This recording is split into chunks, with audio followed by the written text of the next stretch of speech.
ADM Naveen ബാബുവിന്റെ മരണവുമായി ബന്ധപ്പെട്ട് ഏത് അന്വേഷണം ആവശ്യപ്പെടാനും ഭാര്യയ്ക്ക് അവകാശമുണ്ടെന്ന് CPM ജില്ലാ സെക്രട്ടറി MV ജയരാജൻ. നവീൻ ബാബു കൈക്കൂലി വാങ്ങുന്ന ആളാണെന്ന് കരുതുന്നില്ല. എങ്കിലും ഉയർന്നുവന്ന ആരോപണം അന്വേഷിക്കണം. കൈക്കൂലി വാങ്ങി അത് നവീൻ ബാബു ഏതെങ്കിലും സർവീസ് സംഘടനയ്ക്ക് നൽകിയിട്ടുണ്ടോ എന്നും അന്വേഷിക്കണം. TV പ്രശാന്തൻ നുണപരിശോധനയ്ക്ക് വിധേയനാകാമെന്ന് പറഞ്ഞിട്ടുണ്ട്. അതും പരിശോധിക്കണമെന്നും ജയരാജൻ ആവശ്യപ്പെട്ടു. ADM നവീൻ ബാബുവിന്റെ മരണവുമായി ബന്ധപ്പെട്ട് ഏത് അന്വേഷണവും ആവശ്യപ്പെടാൻ അദ്ദേഹത്തിന്റെ ഭാര്യയ്ക്ക് അവകാശമുണ്ടെന്നും അതിൽ കോടതി തീരുമാനം എടുക്കട്ടെയെന്നും CPM ജില്ലാ സെക്രട്ടറി MV ജയരാജൻ പറഞ്ഞു.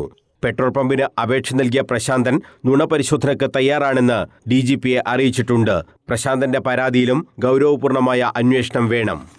അതവർക്ക് ഏത് അന്വേഷണം ആവശ്യപ്പെടാനും അവകാശമുണ്ടല്ലോ. അവരെ സംബന്ധിച്ചിടത്തോളം സ്വന്തം ഭർത്താവിൻ്റെ മരണമല്ലേ. അപ്പോൾ വിധവിയായ ആ സ്ത്രീയെ സംബന്ധിച്ചിടത്തോളമുള്ള ദുഃഖമുണ്ട്. അതിന് ഏതന്വേഷണം നടത്താനും അവർക്ക് ആവശ്യപ്പെടാം. തീരുമാനമെടുക്കേണ്ടത് കോടതിയാണ്. പ്രശാന്തൻ കൊടുത്ത പരാതിയിൽ പറയുന്ന കാര്യങ്ങൾ ഗൗരവമായ അന്വേഷണത്തിന് വിധേയമാക്കേണ്ടതാണ്. അതിൽ യാതൊരു തർക്കവുമില്ല. അദ്ദേഹം അതിൽ ഉറച്ചു നിൽക്കുന്നുണ്ട്. അദ്ദേഹം നുണപരിശോധനയ്ക്ക് തയ്യാറാണെന്നും പറയുന്നത്. അപ്പോൾ അങ്ങനെ അദ്ദേഹം ഉറച്ചു നിൽക്കുമ്പോൾ അതിൽ വസ്തുത എന്താണെന്ന് ജനങ്ങൾക്കറിയണം.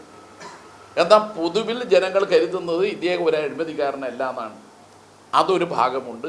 മറ്റത് പ്രശാന്തൻ കൈക്കൂലി കൊടുത്തു എന്നുള്ളതിന് അദ്ദേഹത്തിനെ നയിക്കുന്ന ചില തെളിവുകളുമുണ്ട്.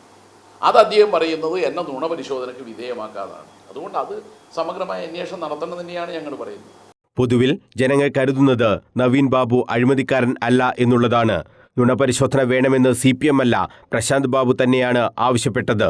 കത്ത് എഴുതിവെച്ചാണ് വയനാട്ടിലെ DCC ട്രഷററും മകനും ആത്മഹത്യ ചെയ്തത്. നവീൻ ബാബുവിന്റെ കാര്യത്തിൽ അങ്ങനെ ഉണ്ടായിട്ടില്ല. എന്നിട്ടും PP ദിവ്യയെ മാസങ്ങളോളം കൊത്തിക്കീറി. ആത്മഹത്യാ കുറിപ്പുണ്ടായിട്ടും IC ബാലകൃഷ്ണൻ MLAക്കെതിരെയോ DCC പ്രസിഡന്റ് ND അപ്പച്ചനെതിരെയോ ഒരു നടപടിയും കോൺഗ്രസ് എടുത്തിട്ടില്ല. കൊള്ളരുതായ്മകൾ ചെയ്തുകൊള്ളൂ എന്നാണ് മാധ്യമങ്ങളും കോൺഗ്രസിനോട് പറയുന്നത്. നവീൻ ബാബു കൈക്കൂലി വാങ്ങിയെങ്കിൽ അത് ആർക്കോ കൊടുത്തിട്ടുണ്ട്. അതിലും അന്വേഷണം വേണം. കത്തെഴുതി വെച്ച് ആത്മഹത്യ ചെയ്തതാണ് വിജയനും മകൻ. അത് കോൺഗ്രസിൻ്റെ നേതാക്കളായതുകൊണ്ടല്ലേ നമ്മളെ മാധ്യമങ്ങൾക്ക് മുഖ്യ വിഷയമാകാത്തത്. ഞാൻ ആ വിജയൻ്റെ മകനെ കാണാൻ പോയി. മൂത്ത മകനാണ് ഇപ്പോൾ ജീവിച്ചിരിക്കുന്നത്. എന്തെല്ലാം സങ്കടമാണ് അദ്ദേഹം പറയുന്നത്. അദ്ദേഹം പറഞ്ഞ കാര്യങ്ങൾ കണക്കിലെടുത്തുകൊണ്ട് ഒരു MLA അടക്കമുള്ളവർ കേസിൽ പ്രതിയായിട്ട് അറസ്റ്റ് ചെയ്തിട്ട് കോടതിയുടെ നിർദ്ദേശമനുസരിച്ച് ജാമ്യത്തിൽ വിട്ട അവരുടെ പേരിൽ എന്തെങ്കിലും നടപടിയെടുത്തോ? കോൺഗ്രസ്സുകാർ കൊള്ളരുതായ്മ കാട്ടിയാൽ അത് MLA ആയാലും സംരക്ഷണം. കൈക്കൂലി വാങ്ങിയിട്ടുണ്ടെങ്കിൽ ആർക്കോ ഒരാൾക്ക് കൈക്കൂലി കൊടുത്തിട്ടുണ്ട് എന്ന് ഉറപ്പല്ലേ. ഇത് കൈക്കൂലി വാങ്ങുന്ന ശീലമില്ലാത്ത ഒരു ഉദ്യോഗസ്ഥൻ കൈക്കൂലി ആരിൽ നിന്നെങ്കിലും വാങ്ങിയിട്ടുണ്ട് എന്നത് സത്യമാണെങ്കിൽ ആ പൈസ ആർക്കെങ്കിലും കൊടുക്കാൻ വേണ്ടിയിട്ടാവുമെന്ന് ഉറപ്പല്ലേ.